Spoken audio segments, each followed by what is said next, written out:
Companies register of charges అంటే register అంటే ఒక బుక్ అమ్మ. రిజిస్టర్ అంటే ఏంటి? ఒక బుక్. Yes or no? అది రిజిస్టర్ ఆఫ్ మెంబర్స్ అంటే ఆ బుక్ లో మెంబర్స్ డీటెయిల్స్ ఉంటాయి, అంటే షేర్ హోల్డర్స్ డీటెయిల్స్ ఉంటాయి.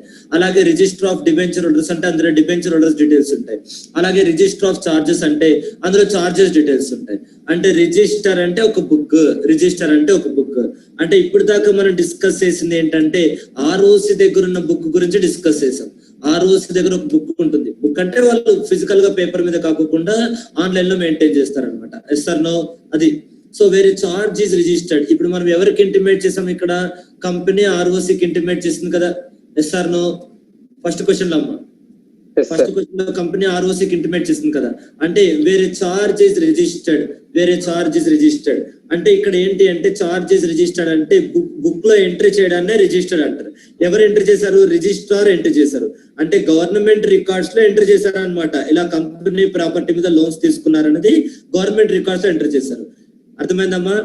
ఈ కంపెనీ ప్రాపర్టీ మీద లోన్ తీసుకున్నారు అన్న విషయం గవర్నమెంట్ రిజిస్టర్ లో ఎంటర్ చేశారు. కంపెనీ ప్రాపర్టీ మీద లోన్ తీసుకున్నారు అన్న విషయం గవర్నమెంట్ రిజిస్టర్ లో ఎంటర్ చేశారు. అయితే ఇప్పుడు companies register of charges, companies register of charges అంటే ఈ బుక్ కంపెనీ దగ్గర ఉంటుంది. కంపెనీకి ఎన్ని ప్రాపర్టీస్ ఉన్నాయి, ఏ ప్రాపర్టీ మీద ఏ లోన్స్ ఉన్నది అనేది గవర్నమెంట్ రికార్డ్స్ లో ఉంటుంది. అది కంపెనీ దగ్గర కూడా ఒక రికార్డ్ ఉండాలి కదమ్మా. ఏమ్మా? Yes or no? Hello? Yes sir. కంపెనీకి ఎన్ని ప్రాపర్టీస్ ఉన్నాయి, ఏ ప్రాపర్టీ మీద ఎంత లోన్ అనేది గవర్నమెంట్ దగ్గర రికార్డ్ ఉంటుంది, కాదనట్లేదు. కానీ ముఖ్యంగా కంపెనీ దగ్గర కదా ఉండాలి. Yes or no? Companies register of registration company shall keep, company shall keep అంటే కంపెనీ దగ్గర ఉండాలి ఒక రిజిస్టర్, కంపెనీ దగ్గర ఉండాలి ఒక రిజిస్టర్ బుక్. ఆర్ఓసికి మనం ఏదైతే ఇంటిమేట్ చేసామో అవన్నీ మనం కూడా ఒక బుక్ లో రాసుకోవాలి కదా. రేపు పొద్దున ఎవరైనా కంపెనీకి వచ్చి అడిగారు అనుకోండి, మాకు తెలీదు ఆర్ఓసి వెబ్సైట్ లో చూసుకోండి అంటే ఎలా ఉంటుంది? అది మన కంపెనీ గురించి డీటెయిల్స్ మనకు తెలియదు అంటే కరెక్ట్ కాదు కదా. అది ఏమా? Do understand? హలో? కాబట్టి కంపెనీకి ఎన్ని ప్రాపర్టీస్ ఉన్నాయి, ఏ ప్రాపర్టీస్ ప్రాపర్టీస్ మీద ఏ లోన్స్ ఉన్నాయి అనేది చార్జెస్. ఆ చార్జెస్ సంబంధించిన డీటెయిల్స్ ఆర్ఓసికి ఇన్ఫార్మ్ చేస్తాం. కానీ కంపెనీ కూడా రాసుకోవాలి. కంపెనీ కూడా ఒక బుక్ ఓపెన్ చేసి ఆ బుక్ లో రాసుకోవాలి. ఇక్కడ ఇంపార్టెంట్ పాయింట్ ఏంటి అంటే కంపెనీ బుక్ లో రాసుకుంది మాత్రం ఫోర్త్ విత్ అంటే ఇమీడియట్లీ అని. ఫోర్త్ విత్ అంటే ఏంటమ్మా? ఇమీడియట్లీ అని. ఆర్ఓసికి మనకు చెప్పడానికి 30 days టైం ఉంది. ఇంకా 30 days లో చేయకపోతే 300 days కండోనేషన్ ఆఫ్ డిలే అవన్నీ ఉన్నాయి. ఏమా? అవునా కదా? హలో? కానీ కంపెనీ దగ్గర ఉన్న బుక్ లో మాత్రం ఇమీడియట్ గా ఎంటర్ చేసుకోవాలి. కంపెనీ దగ్గర ఉన్న బుక్ లో మాత్రం ఇమీడియట్ గా ఎంటర్ చేశారు. ఆర్ఓసికి చెప్పడానికి మీకు 30 days 300 days టైం ఉన్నా సరే మన దగ్గర బుక్ లో రాసుకోవడానికి 30 days ఎందుకు?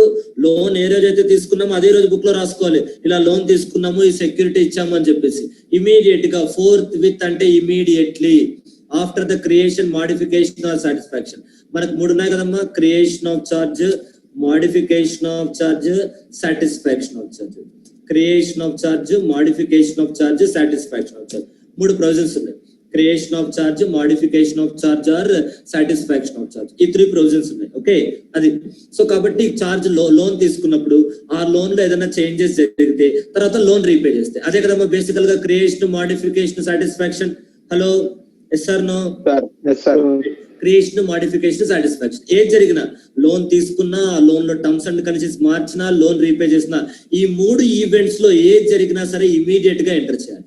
Fourth with immediately. ఆ 3 ఏది జరిగినా సరే ఇమీడియట్ గా ఎంటర్ చేయాలి. ఫోర్త్ విత్ అంటే ఇమీడియట్ గా ఎంటర్ చేయాలి. ఏమా? అది. ఆర్ఓసికి చెప్పడానికి మనకు 30 days టైం ఉంటుంది, కానీ కంపెనీ ఎంటర్ చేయడానికి ఫోర్త్ విత్ ఇమీడియట్ గా ఎంటర్ చేయాలి. కంపెనీ ఎంటర్ చేయడానికి ఫోర్త్ విత్ ఇమీడియట్ గా ఎంటర్ చేయాలి. ఏమా? అది.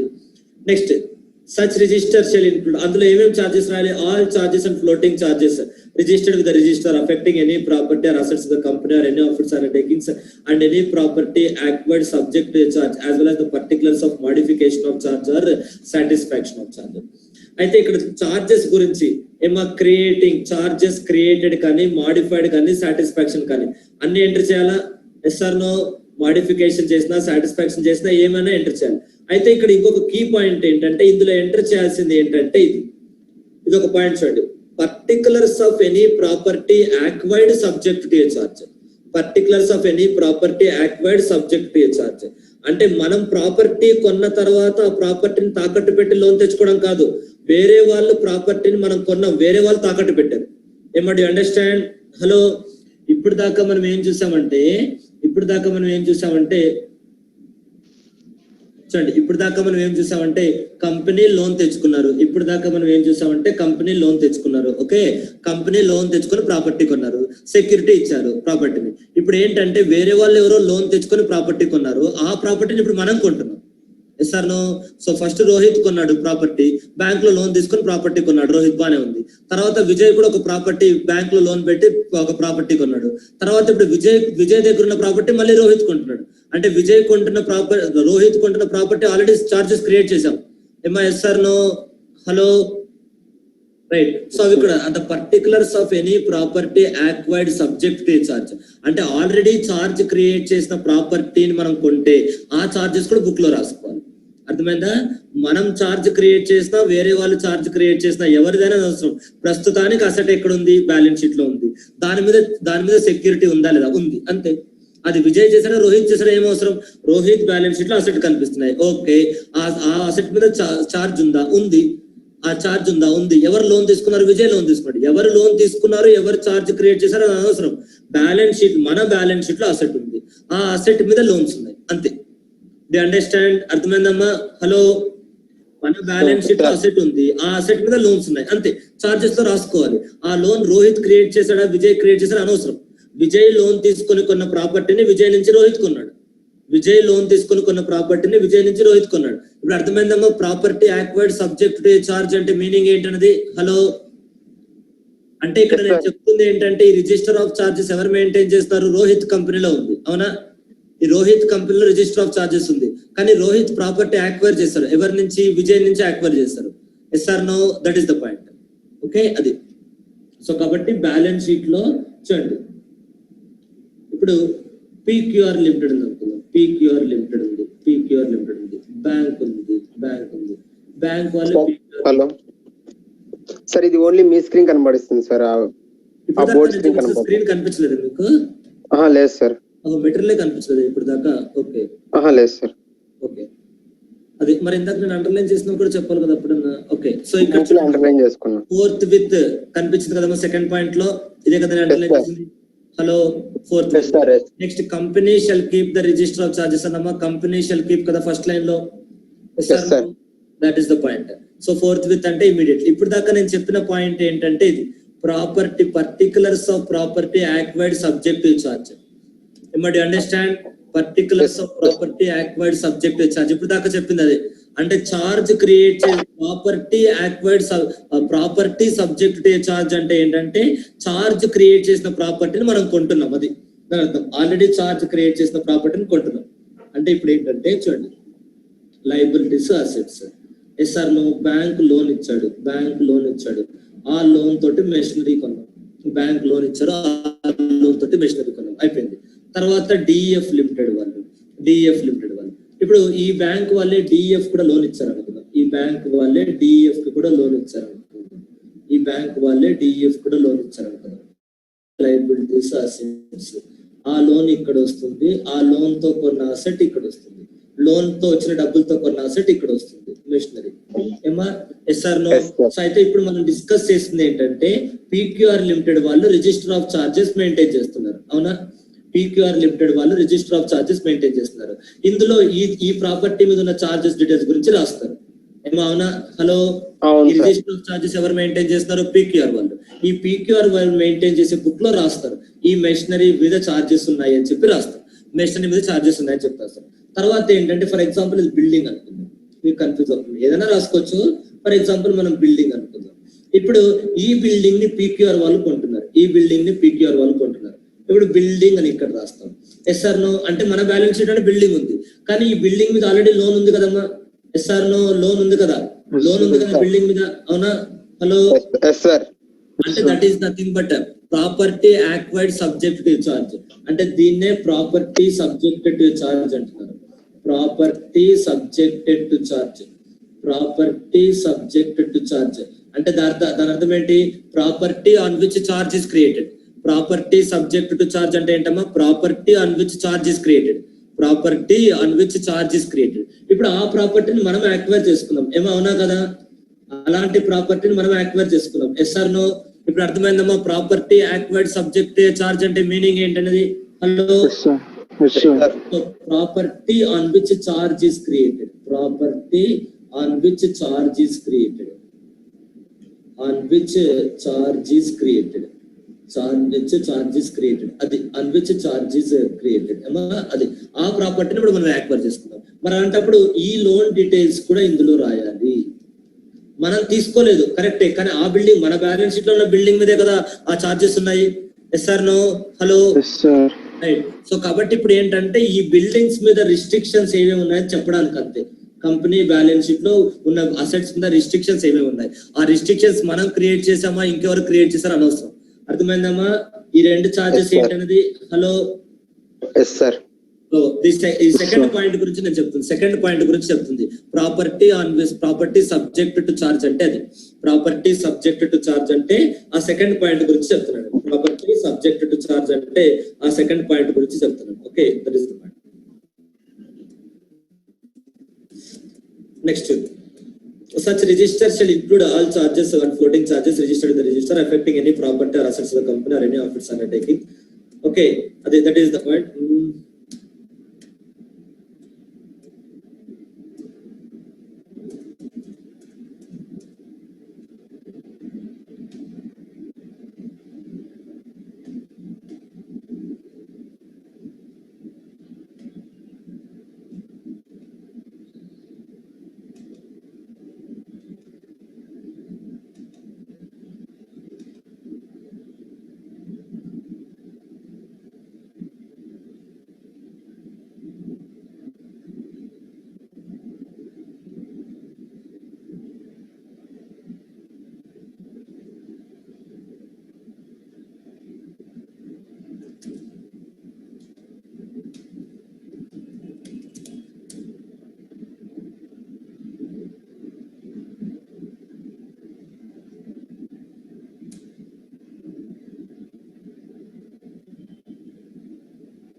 మీకు ఇచ్చిన బుక్ లో ఇవి ఉన్నాయమ్మా. నా దగ్గర ఉన్న స్క్రీన్ లో ఉన్న బుక్ లో లేదు, పాత బుక్ ఉంటుంది.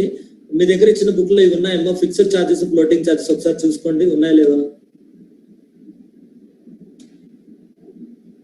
మీకు ఇచ్చిన బుక్ లో ఇవి ఉన్నాయమ్మా, fixed charge, floating charge.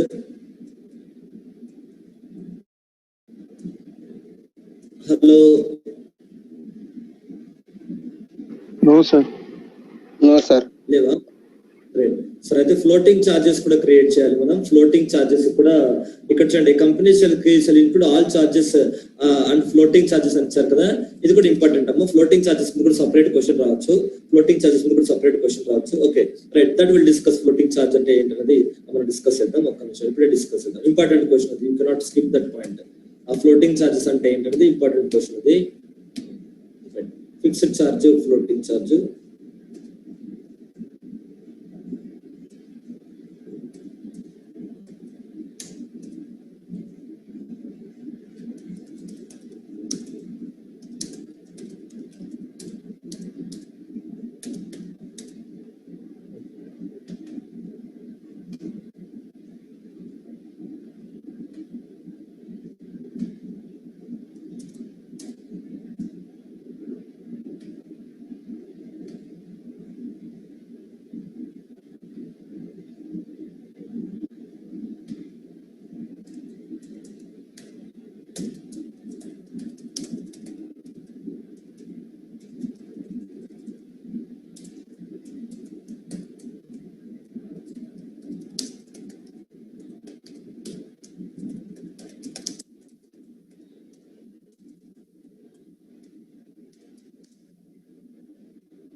Fixed charge. So fixed charge is a charge which attaches specific assets of the borrowing company.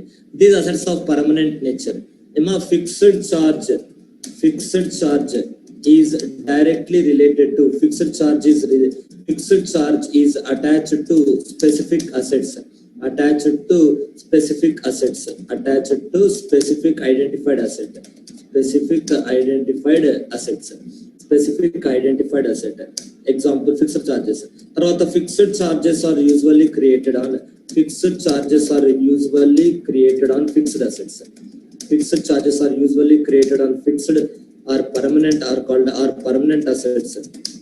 Fixed or permanent assets అనకూడదు, long term assets. Fixed assets are fixed charges are usually created on fixed or non-temporary other than permanent. Fixed are just usually created on fixed or permanent assets.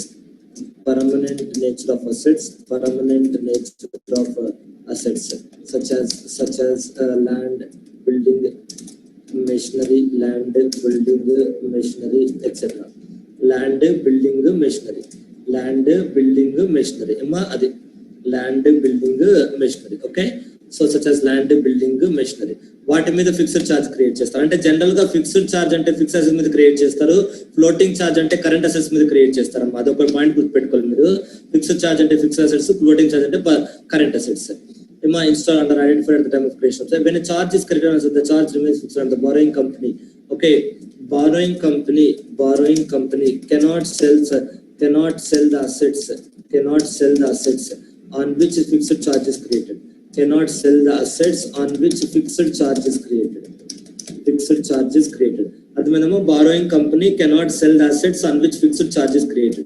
Fixed charge create చేసిన assets borrowing company అమ్మకూడదు. Borrowing company cannot sell the assets on which fixed charge is created. On which fixed charge is created. Okay, yes or no? Fixed charge is created by way of mortgage or deposit of title deeds. Assets and fixed can only be sold with the permission of the charge holder. Cannot sell assets on which without the consent of charge holder. Without the consent of charge holder. Borrower permission లేకుండా use చేసుకోవచ్చు. ఏమా అర్థమైందా? It is vacated when the money borrowed against the assets of the people. Okay, ఇక్కడ point ఏంటంటే తర్వాత company can use the asset. Company can use the assets on which fixed charge is created. Assets on which fixed charge is created. Fixed charge is created. ఏమర్థమైందమ్మా? cannot sell అర్థమైందమ్మా? can use. Do you understand? Hello, cannot sell అమ్మకూడదు కానీ use చేసుకోవచ్చు. Okay, so fixed charge is vacated. Fixed charge is closed. Fixed charge is closed or satisfied or vacated when the loan is repaid in full. When the borrowed amount is repaid in full. Against the assets. When the borrowed amount is repaid in full.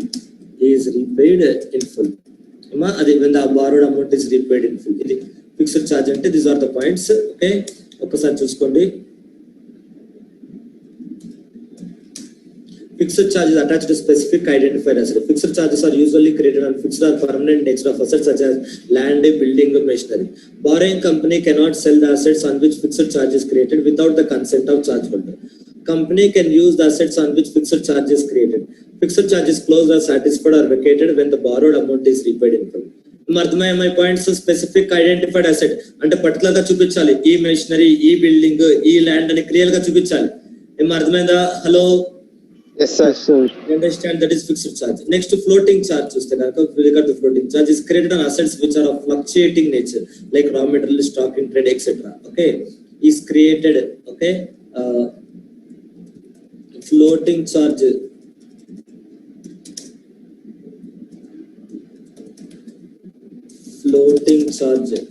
is not attached to specific specific identifiable assets. Specific identified asset.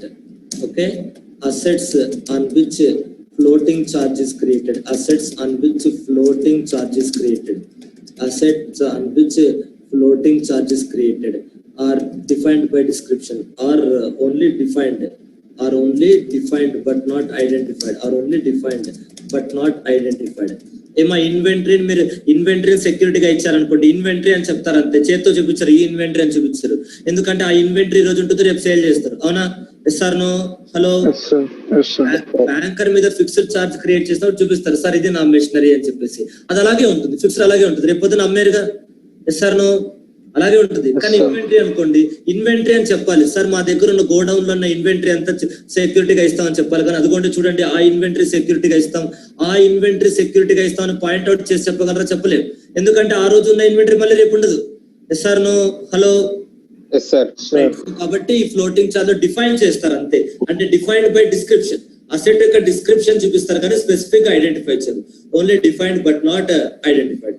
అది అది very important, అది ఒక point.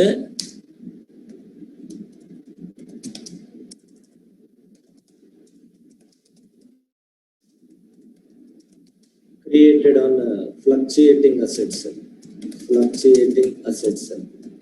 or current assets such as inventory or debtors or receivables. ఏమా debtors కూడా అంతే కదమ్మా. ఈ రోజు బ్యాలెన్స్ షీట్ లో కొంతమంది డెటార్స్ ఉంటారు, లైఫ్ లాంగ్ వాళ్ళే ఉంటారా? ఉండరు. వాళ్ళు మళ్ళీ మనకు మనీ పే చేస్తే డెటార్స్ నుంచి తీసేస్తాం, మళ్ళీ కొత్త వాళ్ళకి గూడ్స్ సేల్ చేస్తే మళ్ళీ కొత్త వాళ్ళ పేర్లు వస్తాయి. అమ్మా ఎస్ సార్ నో?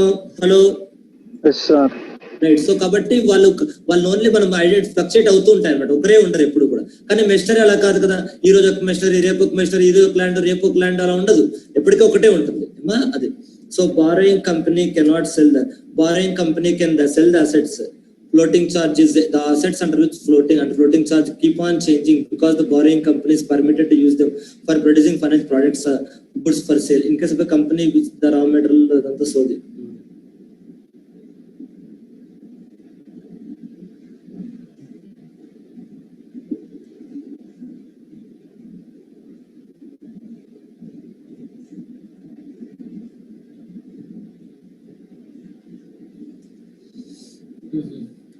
ఇది తర్వాత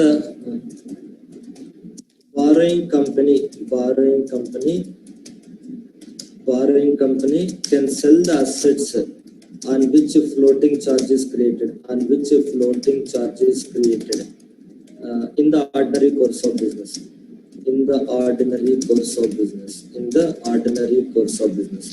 ఇలా రాసుకోవచ్చు, లేకపోతే ఇది రాసుకోవచ్చు, ఇక్కడ రాసుకోవచ్చు. In the ordinary course of business,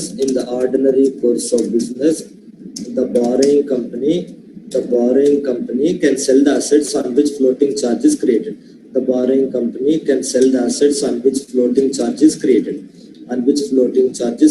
Am I right? Next, ఇది థర్డ్ పాయింట్. సో అదే పాయింట్ ఎక్కడ కూడా రాసుకోవచ్చు. సెల్ అంటే అది సేల్ చేయకూడదు, కానీ ఇది సేల్ చేయొచ్చు. ఏమో అంతేనా? Yes sir no? అంతే కదా, ఇన్వెంటరీ సేల్ చేయడానికే కదా మనం కొన్నది. Sir no? ఇన్వెంటరీ సేల్ కాబట్టి borrowing company can use the assets. Same, borrowing company can use the assets on which floating charge is created.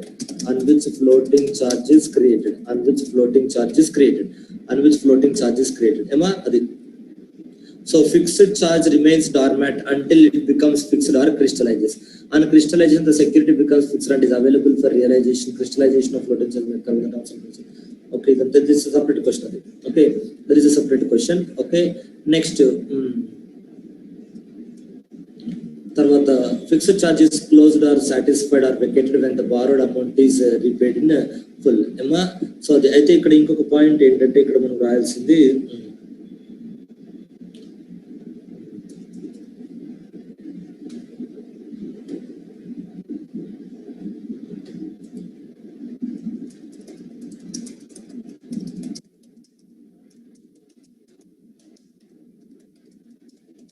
fixed charges are normally created as mortgage, created by way of mortgage or deposit of title deeds,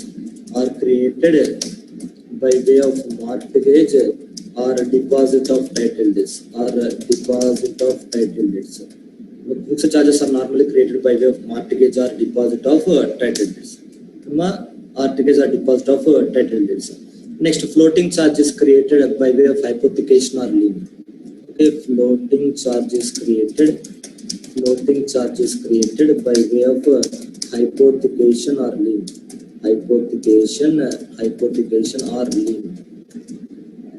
Floating charge is created by way of hypothecation or lien. Floating charge is created by way of hypothecation or lien. అయితే ఇక్కడ ఒక point రాసుకోవచ్చు. తర్వాత ఏం point అంటే fixed charge crystallizes fixed charge crystallizes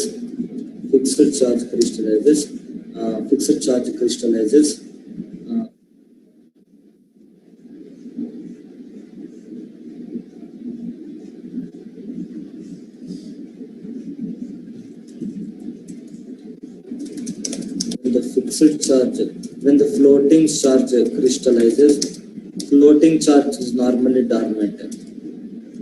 Floating charge is dormant until it is fixed, until it is crystallized, until it is crystallized and it's crystallized and becomes fixed charge, and becomes a fixed charge. ఇది question ఏమో ఒకసారి చూసుకోండమ్మా, అన్ని points రాసుకున్నారా? Fixed charge కి floating charge కి difference. Hello ఏమో ఈ points అన్ని రాసుకున్నారా? ఒకసారి చూసుకోండి. Fixed charge, floating charge. Fixed charge is attached to specific identified asset. Floating charge is not attached to specific identified assets. Assets on which floating charge is created are only defined but not identified. Fixed charges are usually created on fixed or permanent nature of assets such as land, building and machinery. Floating charge is created on fluctuating assets. Am I points and raskunara? Hello. Yes sir. Yes sir. మొత్తం అన్ని 1 2 3 4 scroll చేయనా కిందకి. Hello. Yes sir. First 4 points రాసుకున్నారా? చూసుకోండి. రాసుకున్నారంటే scroll చేస్తాను కిందకి. Hello.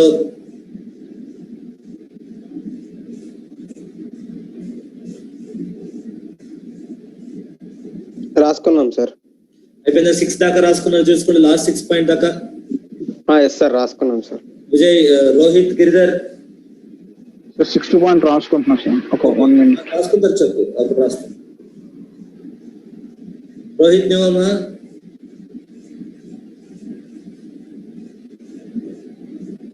Hello Rohit.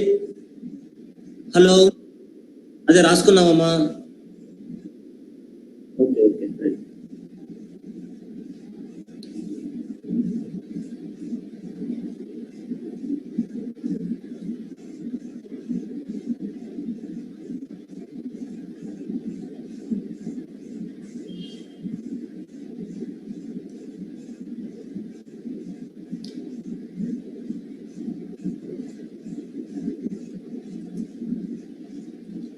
అర్థమైందా? గిరిధర్ అయిపోయిందమ్మా? Yes sir.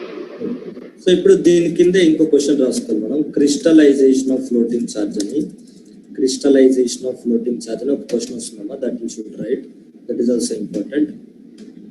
Crystallisation of floating charge. ఆ క్వశ్చన్ ఏంటంటే crystallisation of floating charge. Okay, crystallisation of floating charge.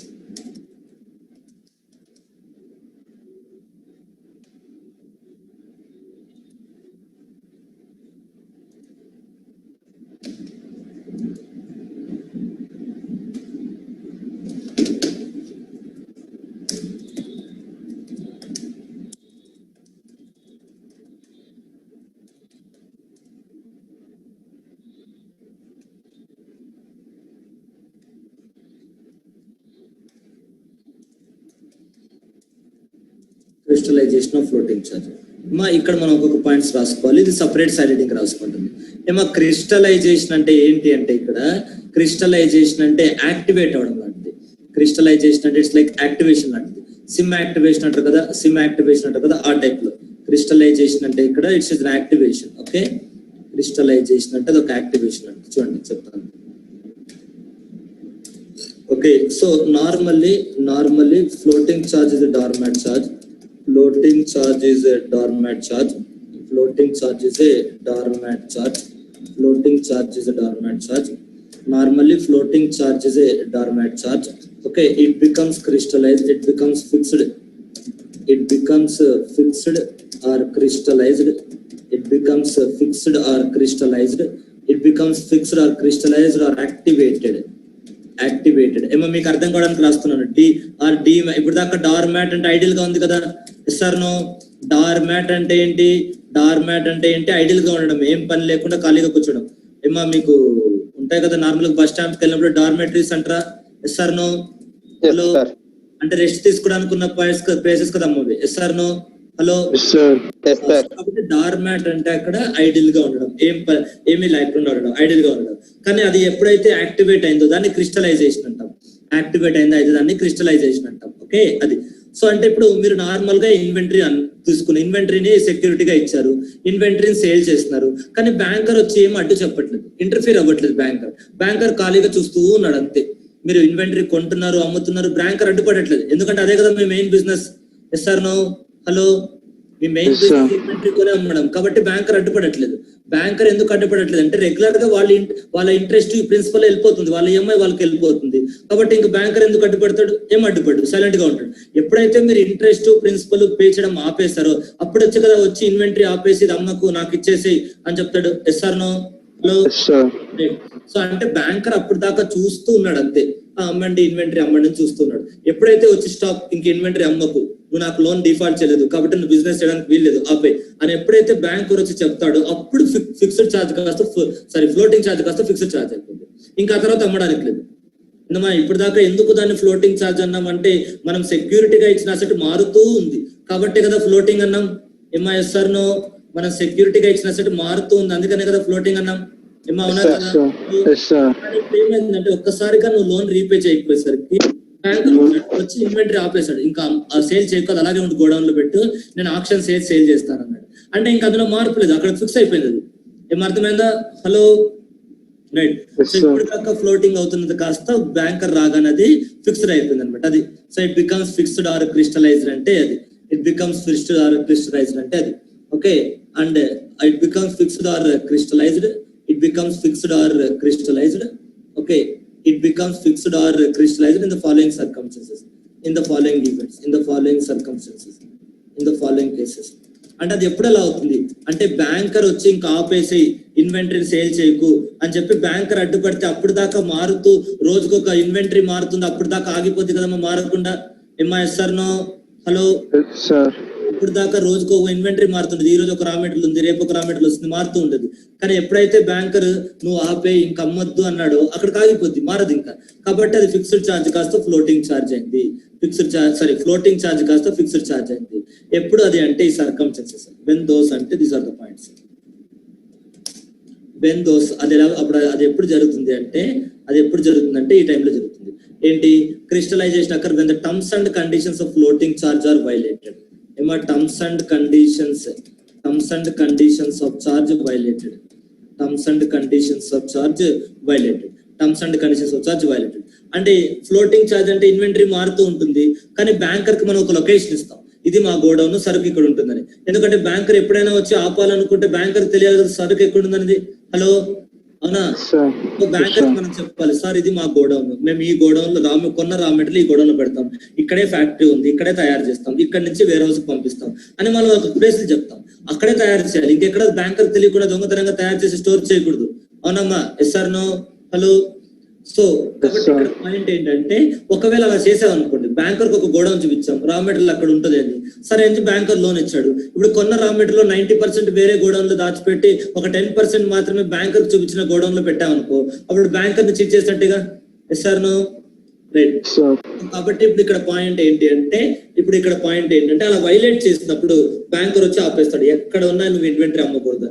అలా terms and conditions of charge violated. Next, company ceases to carry on the business. Company ceases to carry on the business. Company ceases to carry on the business. Company business చేయడం మానేశారు, ceases to carry on the business. Next, company goes into liquidation. Company ceases to carry on the business. తర్వాత company goes into liquidation. Company ceases to carry on the business. Company goes into liquidation. Company business చేయడం ఆపేశారు లేదా company liquidation కి వెళ్ళారు. Company business చేయడం ఆపేశారు లేదా company business కి వెళ్ళారు. Okay, next, creditors enforce the security covered by the floating charge. The creditors enforce the security covered by the floating charge. అదే పాయింట్ ఫిక్స్డ్, ఇది మళ్ళీ రాయాల్సిన అవసరం లేదు. క్రెడిటార్స్ ఎన్ఫోర్స్ ద సెక్యూరిటీ అంటే ఇక్కడ లోన్ డిఫాల్ట్ చేయడం, కంపెనీ గోస్ ఇంటూ లిక్విడేషన్, ఈ points వరకు రాసుకోండి అంతే. Creditors enforce the security covered by the floating charge. అదంతా పైన ఒక పాయింటే వస్తుంది, ఫిక్స్డ్ చార్జ్ అంటది, మళ్ళీ అనవసరం ఆ పాయింట్ ఎందుకు ఇచ్చాడు. Creditors enforce the charge, creditors sell the assets on which floating charge is created. Creditors enforce the security, ఇలా రాసుకున్నాం, స్టడీ మెటీరియల్ ఇలా రాద్దాం. Creditors enforce the security on which floating charge is created. ఏమర్థమైందమ్మా? Creditors enforce the security on which floating charge is created. ఏ assets మీద అయితే మనం floating charge create చేసామో దాన్ని క్రెడిటార్స్ ఎన్ఫోర్స్ ద సెక్యూరిటీ అంటే సెల్ ద అసెట్స్ అని అర్థం.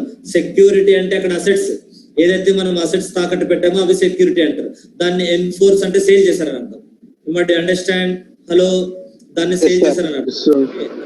That is the point. Okay, creditors enforce the security అంటే అది ఫ్లోటింగ్ ఛార్జ్. అంటే ఎప్పుడు ఫ్లోటింగ్ ఛార్జ్ క్రిస్టలైజ్ అవుతుంది అంటే నార్మల్ గా అయితే ఫ్లోటింగ్ ఛార్జ్ డార్మాట్ ఛార్జ్, కానీ కొన్ని కేసెస్ లో అది ఫిక్స్డ్ ఛార్జ్ అవుతుంది. Okay,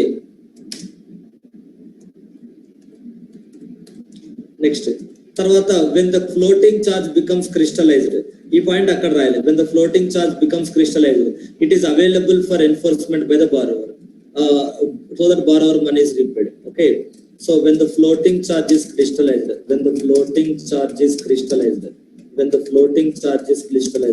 okay, the asset is available, the security is available for enforcement. అంతా ఒకటే. So I don't think so that you should write this point. The instrument లో రాసారని చెప్పి రాయడం తప్ప అంతా ఒకటే point. You should not write this point. Okay, don't write this point. Repeat అవుతుంది actual గా దాని మీనింగ్ అది. అంటే ఫ్లోటింగ్ ఛార్జ్ ఎప్పుడు వస్తుంది అనేది వేరు, ఆ ఫ్లోటింగ్ ఛార్జ్ వస్తే ఏం జరుగుతుంది అనేది వేరు. సెకండ్ పాయింట్ లో ఏంటంటే ఫ్లోటింగ్ ఛార్జ్ ఎప్పుడు వస్తుంది అనేది, సెకండ్ పాయింట్. ఆ ఫ్లోటింగ్ ఛార్జ్ జరిగితే ఏమవుతుంది థర్డ్ పాయింట్. ఏమర్థమైందా? ఫ్లోటింగ్ ఛార్జ్ జరిగితే ఏమవుతుంది, కన్సిక్వెన్సెస్, సర్కమ్స్టెన్సెస్. అర్థమైందమ్మా? హలో, ఎందుకు ఆ 3 పాయింట్లు కలపలేదు అనేది? హలో, ఫ్లోటింగ్ ఛార్జ్ ఏ సిచ్యుయేషన్ లో వస్తుందంటే ఆ 3 సిచ్యుయేషన్ లో వస్తుంది. వచ్చిన తర్వాత వస్తే ఏంటి దాని వల్ల కాన్సిక్వెన్స్ అంటే బ్యాంకర్ ఇంకా ప్రాపర్టీని అవైలబుల్ వచ్చింది. The security is available for enforcement by creditors. The security is available for enforcement by creditors. This is crystallization of floating charge. This is crystallization of floating charge. This is crystallization of floating charge.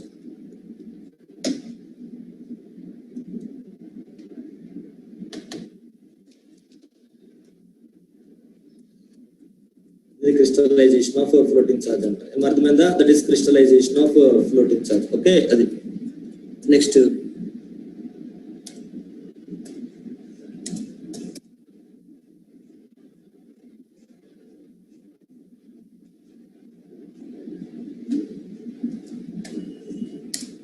Right, so that is the point. Am I raskunarama crystallization of floating charge? Hello. Yes sir. Important questions అమ్మా. Floating charge, fixed charge difference అని అడగచ్చు, లేదా crystallisation of floating charge. First of all dormant అంటే ఏంటి? Creditor idol గా ఉన్నాడు. Creditor అంటే అక్కడ లెండర్. ఏమా క్రెడిటార్ అంటే అకౌంటింగ్ క్రెడిటార్ ని పట్టించుకోవద్దు. అకౌంటింగ్ టర్మినాలజీ లో క్రెడిటార్ అంటే చాలా నారోగా వస్తుంది, కానీ లీగల్ గా క్రెడిటార్ అంటే బ్యాలెన్స్ షీట్ లో ఈక్విటీ షేర్ హోల్డర్స్ తో ప్రిఫరెన్స్ షేర్స్ తప్ప మిగతా వాళ్ళందరినీ క్రెడిటార్స్ అనాలి లీగల్ గా. అవుట్ సైడ్ లయబిలిటీస్ అంటే ఏంటి? ఈక్విటీ ప్రిఫరెన్స్ కాకుండా మిగతా వాళ్ళందరినీ క్రెడిటార్స్ అనాలి. Do you understand? Hello. Yes sir. Accounting భాషలో సండ్రీ క్రెడిటార్స్ కరెంట్ లయబిలిటీస్ లో ఉంటారు, అది కాదు. లీగల్ గా బ్యాలెన్స్ షీట్ లో ఉన్న అన్ని లయబిలిటీస్ క్రెడిటర్స్. కంపెనీకి ఎటువంటి రిసోర్సెస్ ప్రొవైడ్ చేసిన వాళ్ళనైనా క్రెడిటర్స్ అంటారు. డబ్బులు ఇచ్చిన లోన్, మనీ అంటే మానిటరీ రిసోర్సెస్. బ్యాంకర్ కంపెనీకి ఏమి ఇచ్చాడు? మనీ ఇచ్చాడు, అది monetary resources. Banker also creditor. Supplier కంపెనీకి ఏమి ఇచ్చాడు? గూడ్స్ ఇచ్చాడు, అది మెటీరియల్ రిసోర్సెస్, అది కూడా క్రెడిటర్. ఎంప్లాయీస్ కంపెనీకి ఏమి ఇచ్చాడు? సర్వీసెస్ ఇచ్చాడు, వర్క్ చేశాడు, అది హ్యూమన్ రిసోర్సెస్, అది కూడా క్రెడిటర్. కంపెనీకి ఎవరైనా ఎలాంటి రిసోర్సెస్ ప్రొవైడ్ చేసినా వాళ్ళని లీగల్ గా క్రెడిటర్స్ అంటారమ్మా. అర్థమైందా? Do you understand? Hello. Creditor అనే వాడికి అకౌంటింగ్ క్రెడిటార్ అనేది నారో టర్మ్. అకౌంట్స్ లో క్రెడిటార్ అనేది చాలా తక్కువ మీనింగ్ తో చూస్తారనమాట, చాలా చిన్న స్కోప్ లో చూస్తారు. కానీ లీగల్ గా క్రెడిటార్ అంటే అలా కాదు. అర్థమైందా? హలో. సో కాబట్టి ఎప్పుడైతే బ్యాంకర్ ఐడిల్ గా ఉన్నాడో అది డార్మాట్ ఛార్జ్ అంటారు. ఎప్పుడైతే బ్యాంకర్ వచ్చి అడ్డుపడతాడో, ఇంకా నువ్వు అమ్మకూడదు ఆపైన, అప్పుడు కాస్త అది ఫిక్స్డ్ ఛార్జ్ అయిపోతుంది. దాన్ని క్రిస్టలైజేషన్ అంటాం. అంటే అప్పుడు దాకా యాక్టివేషన్ వస్తుంది, అప్పుడు దాకా కదులుతుంది, అప్పుడు వచ్చి స్టక్ అయిపోతుంది. అప్పుడు దాకా కదులుతూ ఉన్నది, అప్పుడు వచ్చి స్టక్ అయిపోతుంది. Yes or no? అది ఎప్పుడు అలా జరుగుతుంది అంటే టర్మ్స్ అండ్ కండిషన్స్ వైలేట్ చేసినప్పుడు కానీ, బిజినెస్ ఆపేసినప్పుడు కానీ, బిజినెస్ లిక్విడేషన్ లోకి వెళ్ళినప్పుడు కానీ, ఇవన్నీ. ఓకే, ఏంటి ఫిక్స్డ్ ఫ్లోటింగ్ ఛార్జ్ కాస్త ఫిక్స్డ్ ఛార్జ్ ఎప్పుడు అవుతుందంటే ఇది పాయింట్. నార్మల్ గా ఫ్లోటింగ్ ఛార్జ్ డార్మాట్ గా ఉంటుంది, ఐడియల్ గా ఉంటుంది, దానికి ఏం ఎఫెక్ట్ ఉండదు, దానికి ఏం పవర్ ఉండదు అని నార్మల్ పాయింట్. కానీ ఫ్లోటింగ్ ఛార్జ్ కి సడన్ గా పవర్ వస్తుంది. ఎప్పుడు వస్తుంది అంటే ఈ ఛార్జెస్ తో ఫ్లోటింగ్ ఛార్జ్ కాస్త ఫిక్స్డ్ అవుతుంది ఆర్ క్రిస్టలైజ్ అవుతుంది. ఏంటి దానివల్ల ఎఫెక్ట్? ఫిక్స్డ్ క్రిస్టలైజ్ చేస్తే దానివల్ల ఎఫెక్ట్ ఏంటి అంటే ఈ పాయింట్. ఫిక్స్డ్ క్రిస్టలైజ్ అయితే దానివల్ల ఎఫెక్ట్ ఏంటి అంటే సెక్యూర్డ్ క్రెడిటార్స్ వచ్చి అమ్మేయచ్చు అన్నమాట. అప్పుడు దాకా బారోవర్ అమ్ముతుంటే బ్యాంకర్ చూస్తున్నాడు, ఇప్పుడు బ్యాంకర్ అమ్ముతుంటే బారోవర్ చూస్తూ ఉండాలి. ఏమా do understand? Hello, Yes, sir. Fixed charge గా ఉన్నంత సేపు ఫ్లోటింగ్ ఛార్జ్ గా ఉన్నంత సేపు బారోవర్ ప్రాపర్టీ సేల్ చేస్తుంటే బ్యాంకర్ చేతులు కట్టుకొని చూసుకున్నాడు. సరే అమ్ముకుంటే అమ్ముకో, నా ఈఎంఐ నాకు వచ్చింది కదా అని చేతులు కట్టుకొని చూసుకున్నాడు. కానీ ఎప్పుడైతే బారోవర్ డిఫాల్ట్ చేశాడో అప్పుడు బ్యాంకర్ వచ్చేసి ఆపేస్తాడు. బాబు ఇంకా నువ్వు రెస్ట్ తీసుకో, ఈ గొడవ అంతా మా కంట్రోల్లో వస్తుంది. అప్పుడు బ్యాంకర్ అమ్ముతూ ఉంటాడు ప్రాపర్టీ, బారోవర్ చూస్తూ ఉంటారు అంతే. ఏం అర్థమైందా? హలో, అది Yes, sir. That is the point. So అదే ఎన్ఫోర్స్మెంట్ ఆఫ్ క్రెడిటార్స్ అంటే అది ఒక్కసారి చూసుకున్నాము. Fixed charge, floating charge. Fixed charge, floating charge difference అన్న రావచ్చు. ఓన్లీ ఫ్లోటింగ్ ఛార్జ్ అంటే ఏంటి, అది ఎప్పుడు క్రిస్టలైజ్ అవుతుంది అలా కూడా అడగచ్చు. ఫ్లోటింగ్ ఛార్జ్ ఏంటి, అది ఎప్పుడు క్రిస్టలైజ్ అవుతుంది అలా కూడా క్వశ్చన్ అడగచ్చు. You should be careful about that.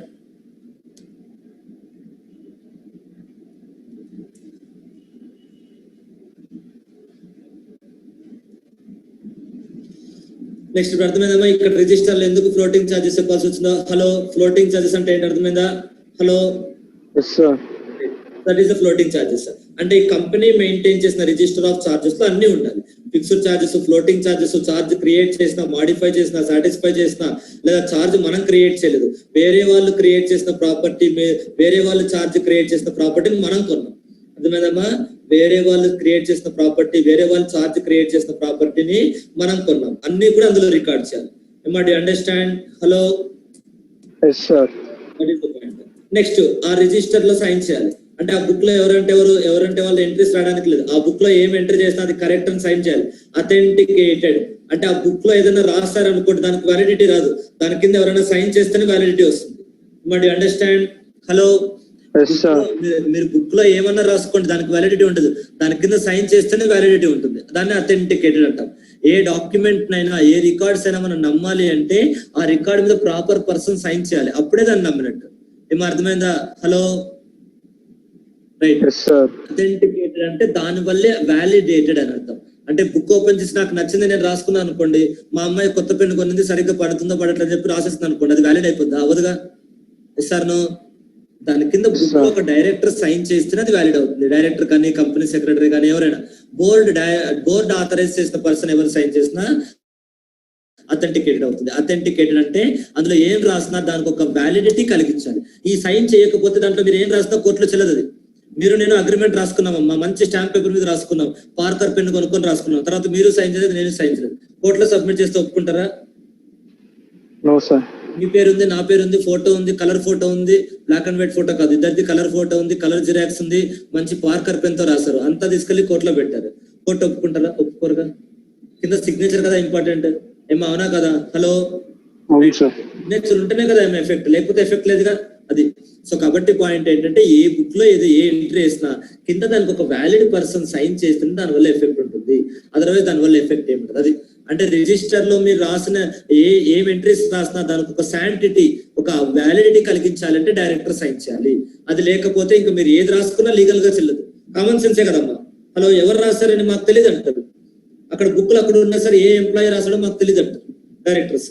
మేము అసలు ఆ లోన్లే తీసుకున్నది ఏ ఎంప్లాయీ రాసాడో మాకు తెలియదు అంటారు.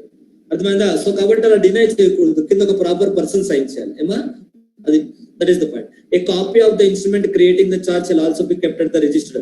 A copy of the instrument creating the charge అంటే ఏంటమ్మా చెప్పాను, loan agreement or mortgage deed అని. Hello, yes or no?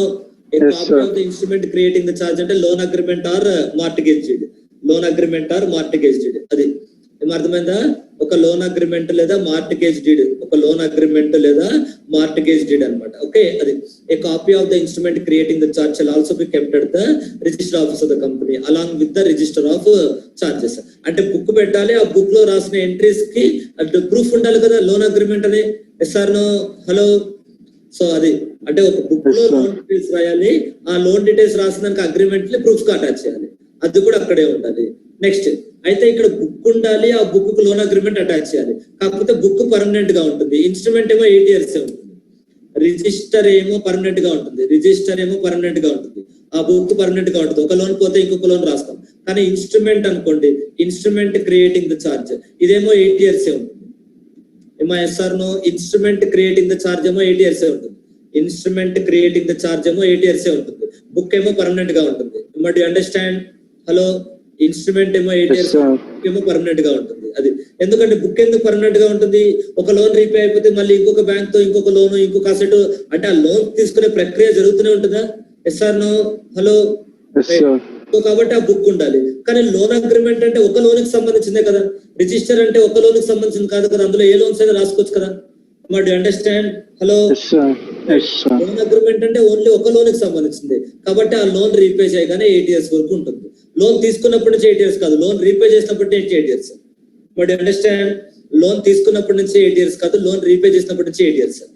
అర్థమైందమ్మా? హలో, అది నెక్స్ట్. తర్వాత the register of charges shall be preserved permanently at the instrument creating a charge or modifications will be preserved for a period of 8 years on the date of satisfaction of charge by the company. Next, the register of charges and instrument of charges shall be open for inspection during business hours. అంటే inspection అంటే ఏంటి? Check చేసుకోవడం, verification. ఎవరైనా వచ్చి member కానీ, creditor కానీ, అంటే కంపెనీలో ఉన్న షేర్ హోల్డర్ కానీ, క్రెడిటార్ కానీ ఎవరైనా వచ్చి ఆ రిజిస్టర్ ఆఫ్ చార్జెస్ ని చెక్ చేయొచ్చు. కంపెనీలో ఉన్న షేర్ హోల్డర్ కానీ, క్రెడిటార్ కానీ ఎవరైనా వచ్చి ఆ రిజిస్టర్ ఆఫ్ చార్జెస్ చెక్ చేయొచ్చు. వీళ్ళైతే ఫీజు పే చేయాల్సిన అవసరం లేదు. వీళ్ళు కాకుండా ఇంకెవరైనా చెక్ చేయాలంటే చెక్ చేయొచ్చు. కానీ ఫీజు పే చేయాలంటే ఫీజు పే చేయాలి. అర్థమైందమ్మా? ఈ రిజిస్టర్ ఆఫ్ చార్జెస్ ని, ఇన్స్ట్రుమెంట్ ని ఎవరు వెరిఫై చేయొచ్చు? మెంబర్ వెరిఫై చేయొచ్చు.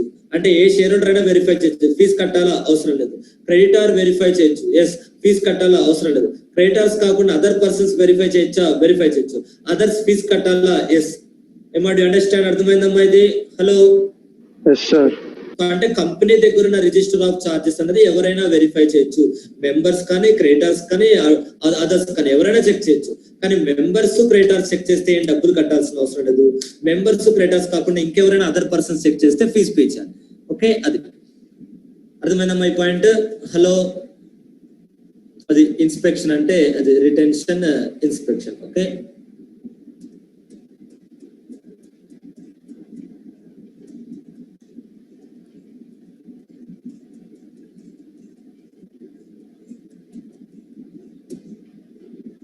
next, rectification in the register of charges. The company may make an application to the central government in the following cases. The company may make an application to the central government in the following cases. అంటే rectification అంటే ఏంటమ్మా మనం చెప్పింది? Rectification అంటే ఏం చెప్పాము? ఏదో mistake ఉంది, ఆ మిస్టేక్ ఉన్నప్పుడే కదా రెక్టిఫికేషన్ వస్తుంది. ఏమో అవునా కదా? మిస్టేక్ ఉంటే ఆ మిస్టేక్ ని రెక్టిఫై చేసినప్పుడే, ఏదైనా మిస్టేక్ ఉన్నప్పుడే రెక్టిఫికేషన్ వస్తుంది. అయితే ఇక్కడ ఏంటి మిస్టేక్ అనేది ఐడెంటిఫై చేయాలి.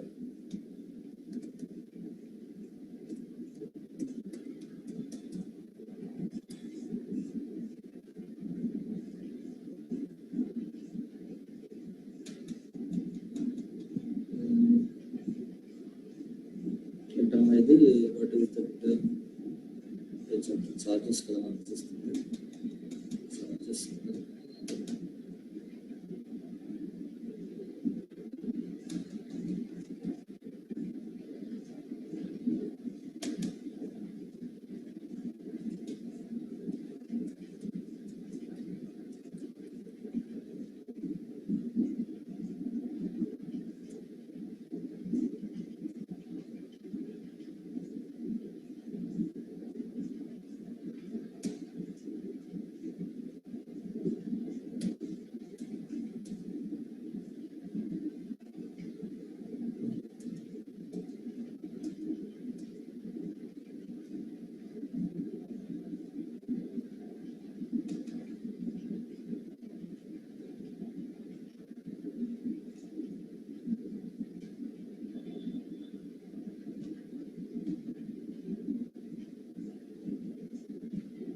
అక్కడ సెంట్రల్ గవర్నమెంట్ ప్లేస్ లో యాక్చువల్ గా రీజనల్ డైరెక్టర్ అంటే సెంట్రల్ గవర్నమెంట్ యాక్ట్ లో ఉన్నది, కాకపోతే వాళ్ళు ఆ పవర్ ని రీజనల్ డైరెక్టర్ కి డెలిగేట్ చేశారు.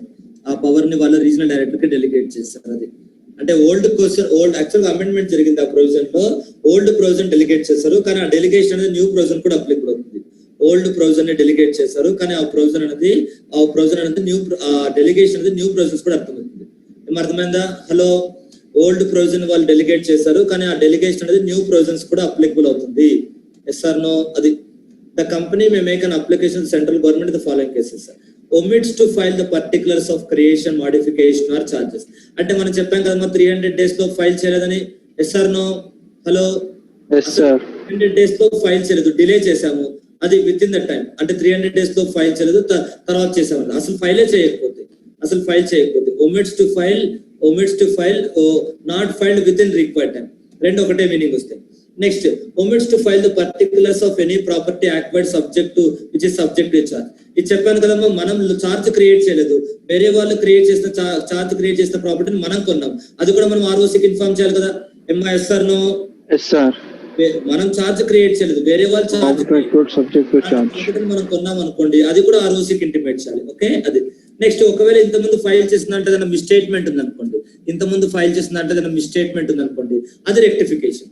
If there is a misstatement of any particulars relating to creation, modification or satisfaction of charge, already మన దగ్గర ఉన్న మనం చార్జ్ క్రియేట్ చేసాము, దాంట్లో ఏదైనా మిస్టేక్స్ ఉన్నాయి అనుకోండి, అది రెక్టిఫికేషన్ కోసం. ఓకే, అది next. If such omission was accidental or due to inadvertence or not prejudice to the position of creditors or shareholders, the central government అంటే సెంట్రల్ గవర్నమెంట్ రెక్టిఫై చేస్తారు. ఎప్పుడు రెక్టిఫై చేస్తారు అంటే central government shall be rectified. ఇప్పుడు ఏంటి దాని వల్ల ఏంటి? Was accidental and not prejudice to creditors or shareholders. అంటే ఇలా మిస్టేక్ చేయడం వల్ల క్రెడిటార్స్ షేర్హోల్డర్స్ కి నష్టం లేదు అనుకుంటే, అంటే రెక్టిఫై చేయడం వల్ల క్రెడిటార్స్ కి షేర్హోల్డర్స్ కి ఎవరికి నష్టం లేదు అంటే రెక్టిఫై చేస్తారు. ఏమంటే అండర్స్టాండ్? హలో, రెక్టిఫై చేయడం వల్ల ఎవరికి నష్టం లేదు అంటే రెక్టిఫై చేస్తారు. Next, where the central government extends the time for the registration of charge, the order shall not prejudice any rights acquired in respect the property concern before the charge is actually registered. అంటే charge register చేయకముందు ఎవరైనా ప్రాపర్టీని కొనుంటే, వాళ్ళకి ఎలాంటి నష్టము లేదనమాట. వాళ్ళ rights వాళ్ళకి వస్తాయి. చార్జ్ రిజిస్టర్ చేసిన తర్వాత కొంటే రైట్స్ రావు, మళ్ళీ చార్జ్ రిజిస్టర్ చేసిన తర్వాత కొంటే మళ్ళీ రైట్స్ రావు, బ్యాంకర్కే వస్తాయి. కానీ చార్జ్ రిజిస్టర్ చేయకముందు కొంటే మాత్రం బయట కొన్నవాడికి వస్తుంది ప్రాపర్టీ. నా దగ్గర ప్రాపర్టీ ఉంది అనుకోండి, నేను తాకట్టు పెట్టి బ్యాంక్ లో లోన్ తీసుకున్నాను, ఆ చార్జ్ ఇంకా గవర్నమెంట్ కి ఫైల్ చేయకముందు నేను మీ ప్రాపర్టీ అమ్మేశాను అనుకోండి, అప్పుడు మీకు రైట్స్ ఉంటాయి, బ్యాంకర్కి ఏముంటావు. ఎందుకంటే బ్యాంకర్ కి రైట్స్ ఎప్పుడు వస్తాయి? రిజిస్టర్ చేసినప్పుడే. MR understand? హలో, అర్థమైందమ్మా? నేను బ్యాంక్ లో లోన్ తీసుకుని ప్రాపర్టీ కొన్నాను, తర్వాత ఆ ప్రాపర్టీని మీకు అమ్మేశాను.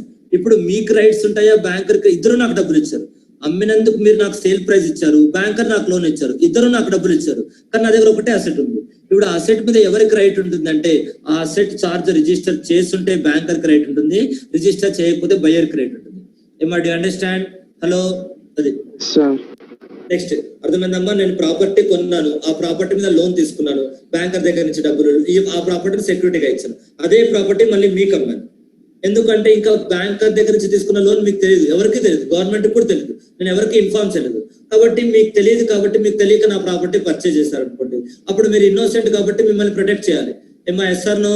హలో, అది కాబట్టి అది. సో అప్లికేషన్ ఫైల్ చేయాలి, సెంట్రల్ గవర్నమెంట్ కి అప్లికేషన్ ఫైల్ చేయాలి విత్ ఇన్ 300 days. 300 days లో ఫైల్ అవ్వకపోతే, 300 days లో అయితే ఆ రోజునే చూసుకుంటాడు, 300 days దాటితే సెంట్రల్ గవర్నమెంట్ కి వెళ్ళాలన్నమాట. ఓకే, అది నెక్స్ట్. ఆ పవర్స్ ని సెంట్రల్ గవర్నమెంట్ రీజనల్ డైరెక్టర్ కి డెలిగేట్ చేశారు, అదే లాస్ట్ పాయింట్ రాస్తుంది. By notification dated 19th December, the central government has delegated its powers to the regional director of the respective jurisdiction. అర్థమైందా? హలో, సో సెంట్రల్ గవర్నమెంట్ ఆ powers ని regional director కి delegate చేశారు. Okay, అది next. ఇవన్నీ normal penalties అమ్మా, అంతే. ఈ చార్జ్ తో ఉన్న ప్రొవిజన్స్ ని వైలేట్ చేస్తే పెనాల్టీస్ ఏంటి అనేది, అంటే ఈ చాప్టర్ లో ఉన్న ప్రొవిజన్స్ వైలేట్ చేస్తే కన్సిక్వెన్సెస్ ఏంటి, పెనాలిటీ, పనిష్మెంట్ అంటే ఏంటంటే ఇది రాయాలమ్మా. పనిష్మెంట్ అంటే ఏంటంటే ఇది రాయాలి. If a company contravenes any provisions related to the registration of charges contained, company shall be punishable. అంటే ఇక్కడ ఎవరిని పనిష్ చేస్తున్నారు? కంపెనీని పనిష్ చేస్తున్నారు, అవునా? కంపెనీని పనిష్ చేస్తున్నారు, అలాగే ఆఫీసర్ ఆఫ్ ద కంపెనీని కూడా పనిష్ చేస్తున్నారు. ఎంఆర్ అండర్స్టాండ్? ఎవరిని చార్జ్ రిజిస్టర్ చేయకపోవడం వల్ల ఎవరిని పనిష్ చేస్తున్నారు? అర్థమైందా? కంపెనీని, ఆఫీసర్ని. అంటే వాళ్ళు ఇంత పెనాల్టీ పే చేయాలి. Punishment for non registration of charges అంటే ఇది రాయాలి. Punishment for consequence of non registration charges అంటే ఫస్ట్ క్వశ్చన్ లో రాయాలి. ఎఫెక్ట్ ఆఫ్ నాన్ రిజిస్ట్రేషన్ కదమ్మా, గుర్తొస్తుందా? Yes or no? Yes, sir. Right. Consequences of non registration of charges అంటే ఇది రాయాలి. Consequence of non registration of charges అంటే ఇది రాయాలి. ఈ point consequence of non registration charges అంటే ఇది రాయాలి. అర్థమైందా? కన్సీక్వెన్స్ of non registration of charges అంటే ఇది రాయాలి. నెక్స్ట్ తర్వాత prohibition of punishment for contravention of charges అంటే అది రాయాలి. ఏమో అర్థమైందా? Hello, yes or no? Sir. Yes, sir. Punishment అంటే అది రాయాలి. You understand? Hello, Yes, sir. Remaining will discuss in the tomorrow's class. Okay, bye, see you.